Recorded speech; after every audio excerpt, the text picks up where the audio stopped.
Hey, what's going on, everyone? Welcome to another episode of The Other Guys. I'm joined with my good pal, William Black. The other guy that's typically here for The Other Guys, Mr. Joe Hoban, is a little under the weather today. So you just got the single other guy this time, getting the chance to connect and talk with William.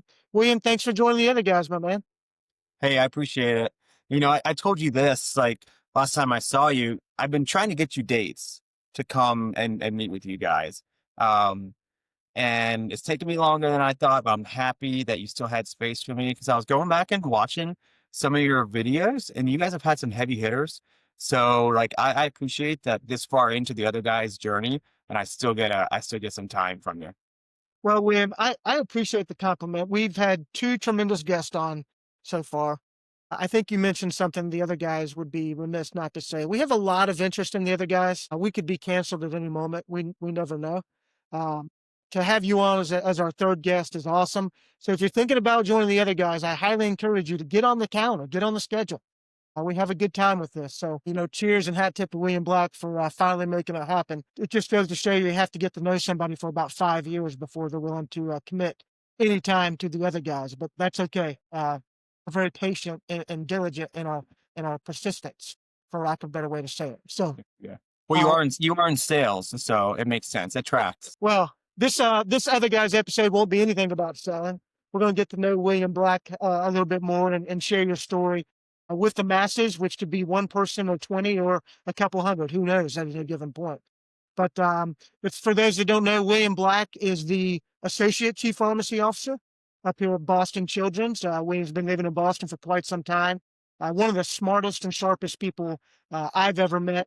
We have a gentleman on our quick sort team, Pavi, who William helped shape and mold. And if you can get him to be doing some good things, you know, William's got a lot of leadership and credit to his style and personality. So, William, if you don't mind kind of starting off the way we start this conversation, tell us what you're doing up at Boston Children's.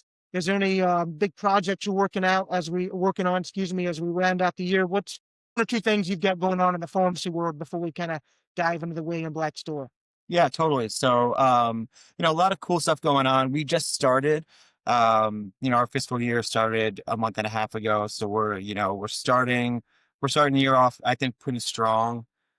A lot of the work that we're doing right now is at the end of the day, it's a lot of it's focused on our staff and trying to create like an environment where people like really want to come to work day in, day out, and trying to that across the spectrum really from our frontline staff and throughout the leadership structure as well. So a lot of stuff focused on like resilience and work-life balance, some of it operational and some really directly HR focused. So on like the operations side, trying to the degree that we can, relatively complex organization, but to the degree we can, we're trying to, implement standard workflows, um, trying to really focus on some of our stuff like batch compounding. We're looking at IV robotics, which we're really excited to kind of free up some of our staff time, kind of redesigning with us being, pediatric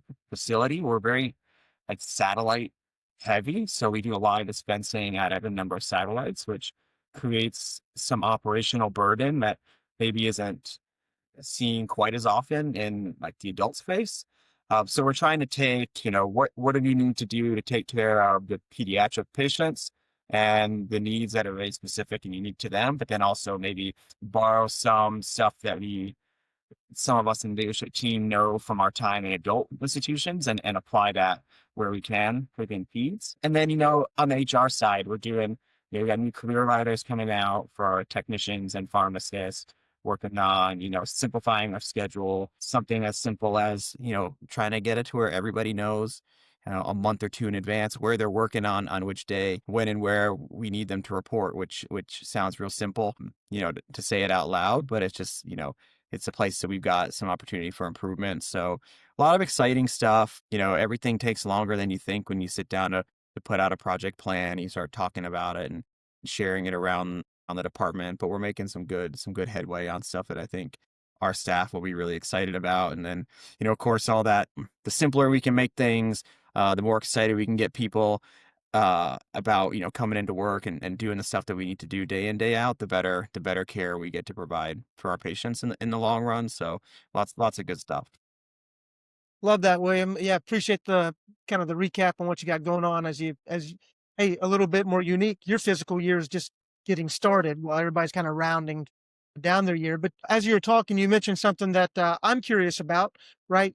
You and I connected when you were at BMC, Boston Medical Center, where Boston Medical Center and Boston Children's, two totally different organizations and focuses. And so as you made that transition from BMC over to Boston Children's, was there anything that kind of eye-opening experience to you or something you had to kind of learn or think about differently from your time at BMC, or was it just a natural progression? You're like, yep, I'm going from this leadership role at BMC to another leadership role at Children's, and it's just a one-to-one correlation. Was there some learning to be done there? No, I think at the 100,000 foot view, it's a large academic medical center. Expectations of the pharmacy department are really high. We've got, a diverse set of customers, we'll call them, whether it's providers or patients or nurses, that really, there's a level of service they expect, and we need to be prepared to deliver it day in, day out. But in many ways, that's where the similarities kind of end.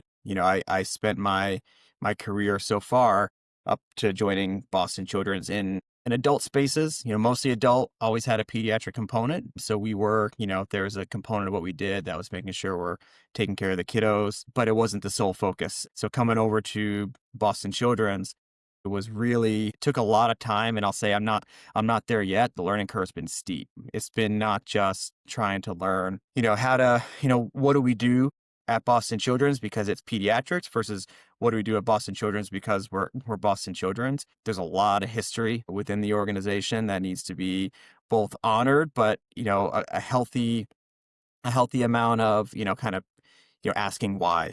Asking and asking and then asking it again and again and again to get at, like, are we doing the right thing today in 2025 into 2026? Should we stay the course, or do we need to make adjustments? One thing that I always I say probably uh, that I try to focus on, and I said it one way, and then a buddy of mine said it a different way.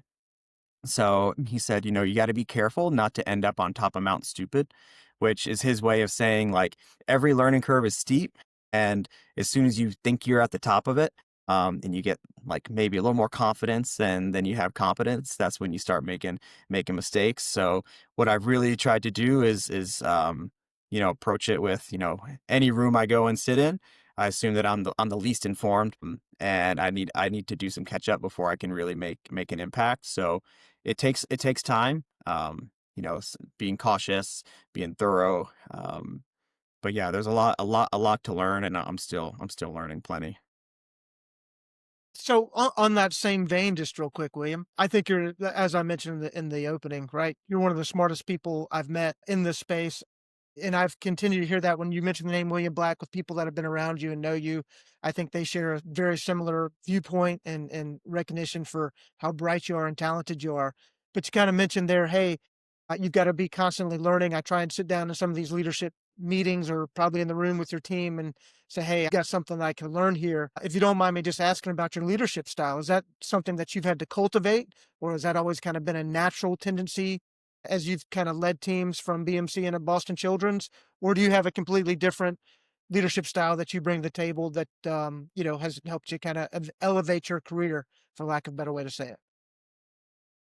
That's a good question, and thanks for that comment, Michael. I think I do think I could trace it back quite a ways. When I came out of residency in 2016 and I spent time out at University of Utah Health. That's where I did my 2-year residency, and then I stayed on for a few years as an operations manager. And I like to say, like, at heart, I was born and raised in operations. Is what I love to do.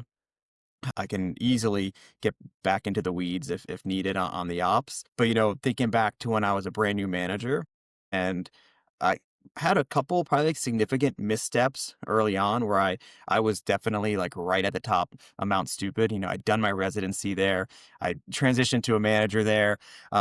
I thought I was ready to go out, you know, come out swinging and make some cool changes and really like reshape some things. And, you know, I was quickly humbled by some of our staff that had been there, you know, decades and really understood things and, you know, probably made some decisions without asking the right questions first. So back then I started what I would tell people is, you know, you don't go into leadership because you are the smartest or you know the most about the work that your team is doing. Your job is really there to make sure that everybody has a voice, that the right questions are being asked in those settings with the team. But then also you're trying to find that balance of what does my boss want from my team? What does the organization want from our department? And it's really like trying to find that balance. And you don't need to be the expert per se. You just need to be the one that's going in open minded and you know, kind of like taking that collective voice and making the decisions based on that. I try not to make a ton of decisions unless I have to. And I will say I've gotten feedback from, you know, some of my team. And as recently as about a month ago, we got a new director with us and he was like, you know, William, like I feel like sometimes I'd like you to just make a decision quicker than you do. It's great. We all get to, you know, like say our piece and we go around the room, but sometimes I feel like we get out of a meeting and we don't know what's next. And so I think like to a fault sometimes I like to really let the team make the calls. So it's something I'm working on. I don't want to overshoot in that though. So I told him, I said, look, you know, noted. I've heard it before. I felt that I do that before. If I look back on, you know, projects and how long maybe things take, because part of it's just like you need the team to come along with you first before you really get started on it. So it's definitely been something that I've done. Probably at this point, I could probably start making some adjustments and being a little more quick on a few things. But at the end of the day, it's served me well so far. So I kind of hesitate to change it too much. No, I think that's brilliant. Two side notes. You know, you mentioned that it was just trying to find the dates to come on the other guys. Based on that comment, it sounds like you were pretty indecisive about it and finally pulled the trigger. So what I really have to ask though is you're married to a lovely gal named Ariel. Who makes all the decisions in that relationship there? It sounds like Ariel has to step up every weekend on dinner plans, what you're doing and how you're getting it done.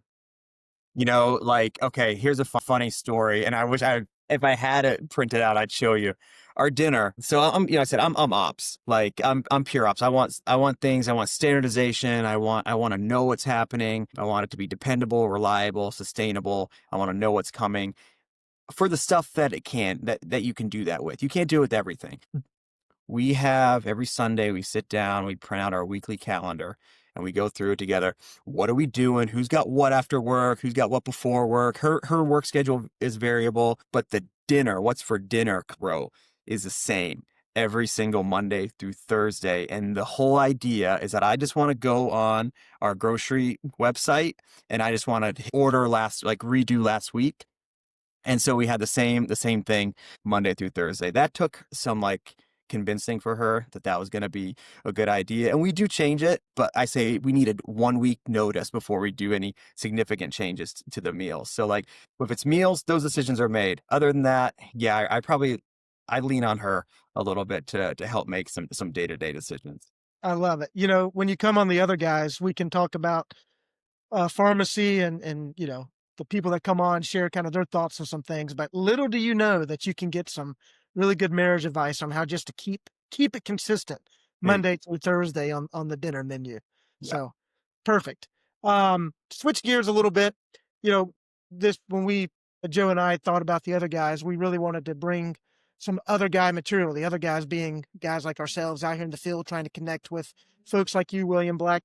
You have been, I think, a pretty prominent face on the HCP and some of the conferences, you know, mid-year things of that nature. That's how you and I first probably connected was through an HCP, you know, that speed dating format, which is fantastic. We always ask folks that are on, hey, when it comes to some of these events, some of these conferences, maybe even the ones that are those kind of the reverse expo format, What are some do's and don'ts for William Black? What are some ways to approach William? What do you prefer? What do you like in that quick 2 or 3 minute segment that you have time with folks? And then on the contrary to that, what are some things that maybe drive you a little bit crazy? Not people, but what are some of the tactics the other guys may use that you're like, geez, I wish we could just get rid of that tactic right there? Yeah, that's a good question. I think like I'm pretty easygoing with that stuff. I don't mind the HCP, the reverse expo format that HCP does, um, and others. I do like those. It's because in my role, I've sat mostly within the inpatient side. Um, like I've supported, like outpatient retail infusion here and there, but a lot of focus on the inpatient side. So like what I find sometimes is like it's really just I need to get that person connected to the right person. So it is nice when we can jump in those meetings and right away it's like, okay, here's my scope, here's what how we could directly collaborate versus how I might need to like get you in contact with someone else. So it's good when we can kind of establish that in the beginning. Because I don't want to waste anybody's time, and typically there's big lines there at those HCP. The line waiting to talk to you is pretty long, so it's good. We can kind of establish like who does what, and we can move that along. And then I think like keeping it to the time is always nice. But it's you end up with a lot of these a lot of contacts after that. So I think just the patience too, from recognizing everybody on the provider side. When you come back from HCP, you just know the first few weeks you have a lot of emails in the inbox to catch up with. So it's nice to just get some patience, because we'll get to it. Yeah, I appreciate that. So, on that kind of same vein, you come back from an event, right? A lot of people were vying for your attention. They maybe made an impression, right? Like you just said, William, you're a pretty focused individual. As I've gotten to know you over the years, and we've talked about, hey, what are you doing at Boston Children's? Or what were you doing at BMC? You always have a pretty linear is probably the wrong word, but you always know, like, hey, I know I'm going to be in the market for this, or I know I'm going to need this, and you've got a pretty Yeah. good plan. Like you just shared, like, hey, you know what you're eating Monday through Thursday. You know what you need over the next 12 to 18 months, I'm sure, at Boston Children's. And so when you kind of think about that and folks are trying to maybe break through, because you're talking about email, this is a question we get a lot. Like, hey, you get hundreds of emails externally, hundreds of emails internally. But William Black knows, hey, I might need X, Y, and Z down the road. What would be some of your thoughts or advice for the other guys on how do you break through or penetrate that inbox? Is it persistence? Is it just consistency? Because there is a fine line between trying to balance both of those. Yeah, I think like those are good questions. I think part of it is, you know, I don't want to say it's luck, but it's sometimes it really is like it depends on what somebody's looking for in that moment, and also what are their competing demands, not just like longitudinally, like, okay, we got 10 major projects. And so I don't have, even if it's a great product, maybe my team doesn't have the bandwidth to go forward with it right now. But maybe also just like acutely too, maybe there's some fire drill going on, and they're not, I'm not ready, or I can't really like put the time and energy into deciding like should I be putting the time and energy into this. So I think like though with the communication, it's brevity, it's being concise, it's probably starting with the what's in it for the customer. And then I think like, I think even when you don't get an answer, there's not a response right away.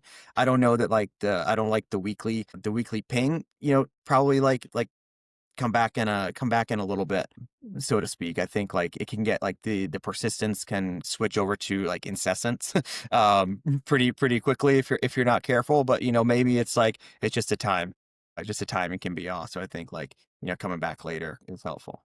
Yeah, so I think that's great advice for me, Joe, the other, if any of the other guys listen to something like this, right? You got to find that fine balance Yeah. between being persistent, being relevant, but also at the end of the day, it is all about timing, right?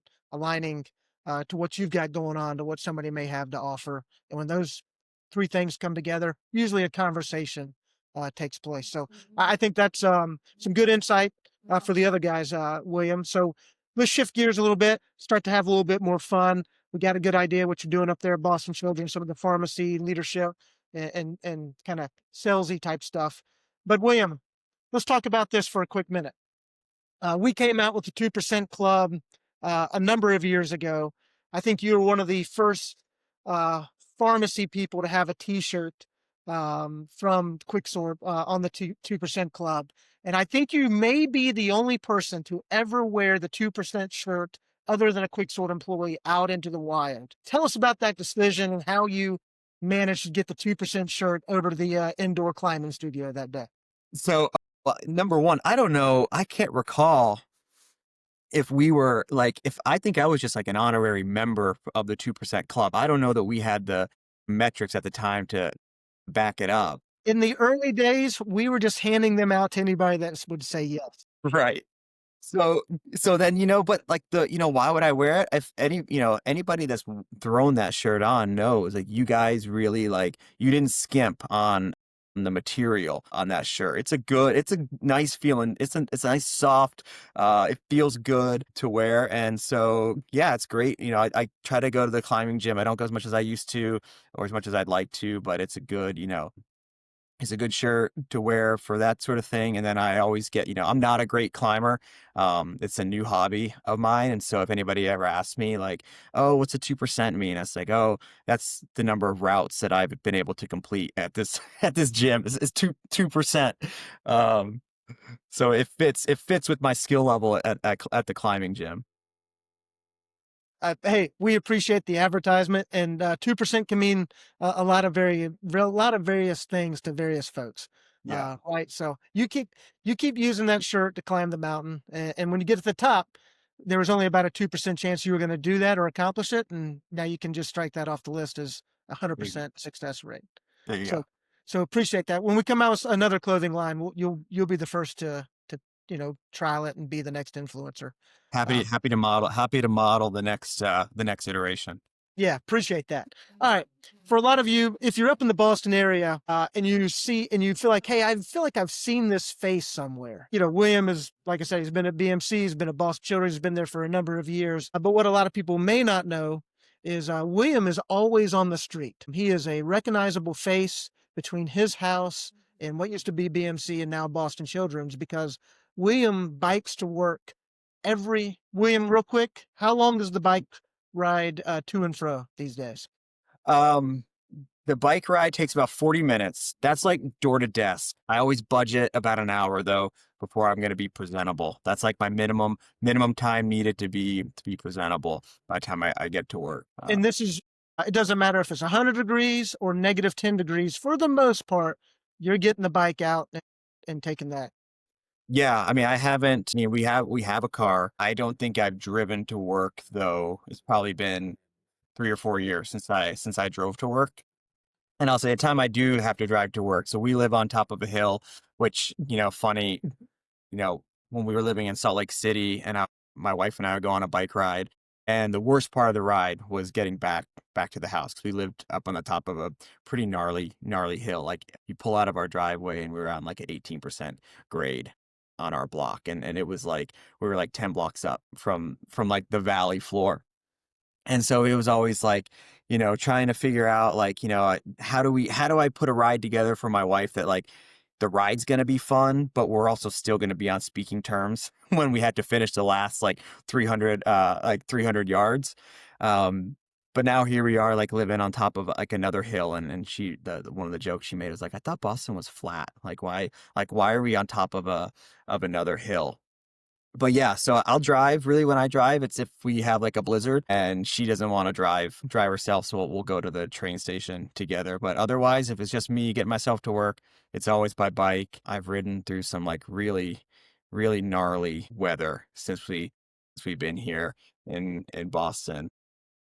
So if you're in Boston, you see William, just wave. He doesn't want to ride. He doesn't want any help. Just Yep. graciously say hello. How many miles is it to Children's? 9 miles. 9 miles. Correct. So Yeah. 18 miles a day. And this is even you rode your bike to BMC. The question is, how many bike miles have you rode in Boston since you've been there, you think?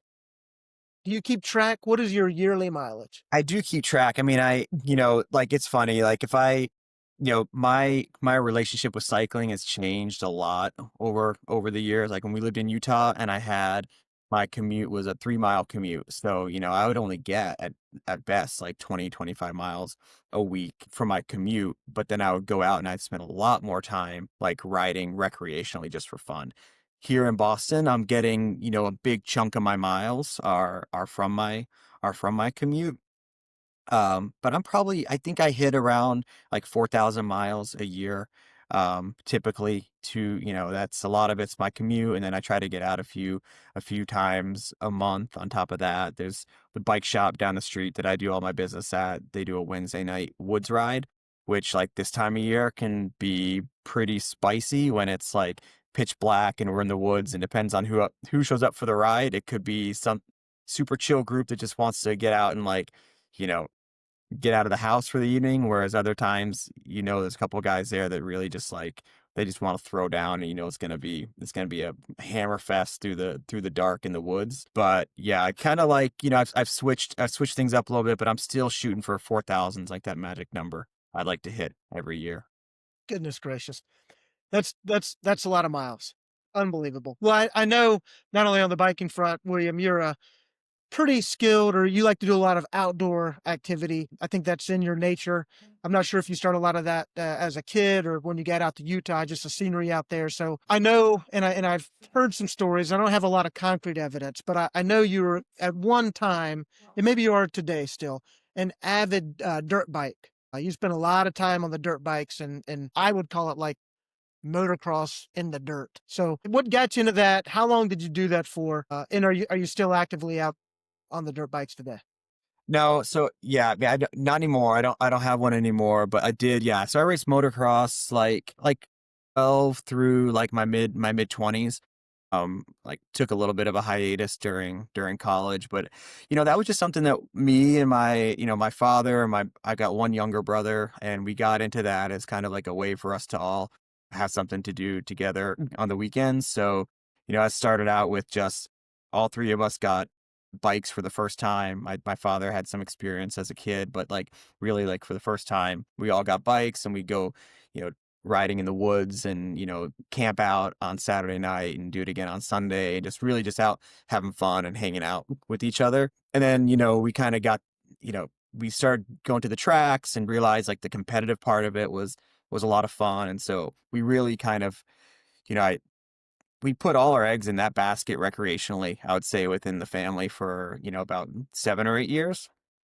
And then went away to college, kept a bike, did a little bit here and there. Time commitments were difficult to keep that up.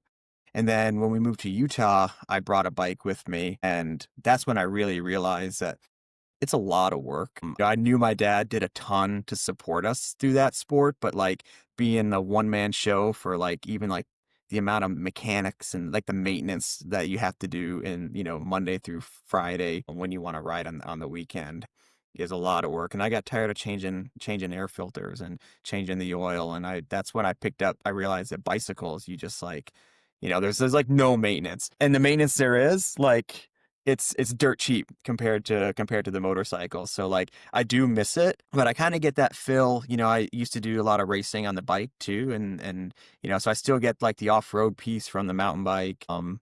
It's just as much like the adrenaline, it fills that gap. But I always say like I would like to get a motorcycle again. Depending on the size, depending on how bad the idea is, it takes me anywhere between like 2 to 5 years to convince my wife to sign off on anything. So about a year and a half ago, I started mentioning that I might want a motorcycle. She's still in the like absolutely not phase, so I think it's maybe more of like a 5 year plan. But I think I'll end up with like I love my bicycles, but I'll end up with a motor again at some point, I think. I look forward to the day of getting the picture of you in the Harley jacket, sleeves cut off, riding in town. That would make my day. On this With on a this with a two motocross, percent a 2% patch on my leather jacket. you get 2%. You will start the club for Yeah. sure. Hell's Angels, look out. Yeah. On the motocross or even on the biking front, two-part question. Worst crash you ever experienced? How many bones have you broken? riding these bikes? Uh, like, okay, so trying to think on the dirt bike, I had some pretty gnarly falls. I'd say like I've always been a pretty like dense individual. Like so I've got a lot, there's a lot of cushion around my bones. I've been lucky to only I think, a couple ribs, maybe some, concussion here or there, but nothing that's ever been casted, like knock on wood. But I remember one time I got hurt and my mother didn't want us to go because this was early when she wasn't totally sold on this idea of us riding dirt bikes. And I think it was the night before eighth grade, like commencement, and went to some track and we were gonna be out later than she wanted. So that was already like, already had my dad in some hot water. And then ended up, getting pretty hurt, went over the bars, tumbled a ways, and ended up with a giant like road rash up my right side. And it was probably like the size of a piece of like notebook paper. And I tried to get out of going to my commencement the next day, and she was not having it. She's like, absolutely not. You are not getting out of this. By the time I was done sitting through it, I had like oozed all the way through like the white dress shirt that she made me wear to this to this commencement. And then just like number one, that was disgusting. But number two, trying to peel it off of the side of my body at the end of that was like was not fun. But that was like I think she kind of was like, well, I told you not to go, be out so late before an important day. But like that was one of the more like, kind of comical. And then Yeah. what was the second question? How many bones broken? How But many that's bones? Yeah, a handful of ribs, but yeah, never anything that had to be casted, like, thankfully. And then, like, on the bicycle, it's always the other guy. It's always the drivers. It's never. yeah, It's not you. yeah, or I did learn on the bicycle, like, how indestructible, like in healthcare, for some reason, we're still carrying around pagers, from the 80s and 90s. And I learned how absolutely indestructible those pagers were because there was a time that I was on call and was on my mountain bike out in Utah and took a pretty hard fall, landed on the pager. I had a bruise on my hip from where the pager was that looked like I just got hit with the fastball, and that bruise stayed around for a long time, and the pager was totally unfazed. Yeah. If they want to get a hold of you, there's always a way. Yeah, The pager is indestructible. yeah, It's 100 and 0. yeah, All right, two other quick notes here. I know you're an avid traveler. You've been known to maybe only take a day or two, like I leave on a Thursday, be in Spain, and come back on Sunday, back to work on a Monday. What is it about travel that piques your interest? And then I know you love, Spain over there. What is it about that area of the world that's just really, you know, kind of caught your attention and wanted you and keeps calling your name, for lack of a better way to ask that question? yeah. I think like I mean traveling's fun, no doubt, right? Like, if you're going somewhere fun and it's for you can string together, a cool a couple of days, why not? I think, specifically, I think a handful of the travel that we've been doing recently has all places that are Spanish speaking. So we've got a really close set of friends that we made while we were out in Utah from Costa Rica. They're US citizens, but they grew up in Costa Rica. Spanish was their first language. Met them through cycling, and we got to know them really well. Started going on some like, weekend trips with them. And then one day we're coming home from a trip. We're driving back, and my buddy Andres, he says, I'm so exhausted. And it's like, oh yeah, me too. And then he ended up sharing that, like, yeah, it's really difficult for us to be speaking English for like 72 hours straight. And I'd already known like a little bit of Spanish, but I was always like, nowhere near like even conversational. And so that was about like 8 years ago. And I decided, all right, if like Andres is going to be like one of my closest buddies, and he says that it's like, it's exhausting to hang out with us, like I need to up my game. And so like I've been, I've gone on and off. Sometimes I've got time to really devote to it. Sometimes I don't. But I spent a lot of time, like a lot of my free time in like trying to, learn Spanish. And so it's always fun to kind of have those situations where you kind of that forced immersion. So a lot of the traveling that we've done recently has been to places where I get to or you go to Spain and a lot of people speak English. So maybe it's like if you want to, you can use it. But there's other places we've been that like no, it's like if you wanna eat, you gotta speak Spanish. And so that's fun to kind of force, get out of your comfort zone, and really kind of like hammer that home. Love that. That's maybe you could start teaching me a little bit of that Spanish because I that's in a language that I enjoy learning and speaking, but need to get brushed up on it significantly. So Claro que sí. no idea. No comprende. Anywho, the other big thing I think you've recently gotten into is sailing. And you've been out there in the harbor doing a little sailing. You had Pavi out, I think, or we're going to have Pavi out recently. Oh, we went out. Yep. Yeah, yeah. So, a couple of things around this. What got you into sailing? Was it just because, like, you're in Boston, you see all those boats out there, you're like, this is something I think I would like to do. It looks enjoyable. Did you sail as a kid? And then maybe the most important, have you had a chance to name the boat? And if so, what'd you name the boat? All good questions. So over the years, like I describe myself as like a tree hugger light. I think like not just when it's convenient, but like when I can, I want to do stuff that's like more environmentally conscious thing to do. Like if given the option, I'm going to choose a more environmentally conscious piece of it. And so like that really came from being in Utah.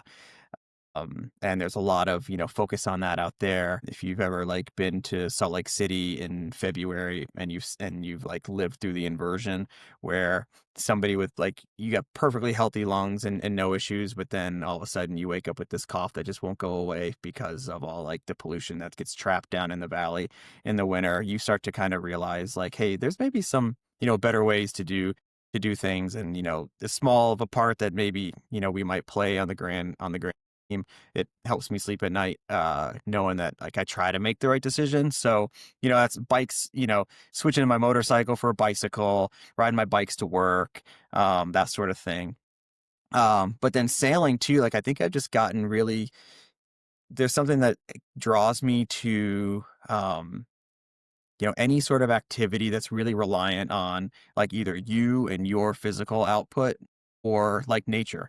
So, being on the water is great. I think being on the water in a sailboat is even better because you're really like you're out there with the elements. The only thing moving the boat is, how do you understand the wind and use it to get where you need to go. And then, you know, in terms of like adrenaline, there's plenty of opportunity for adrenaline out there on the water in the boat.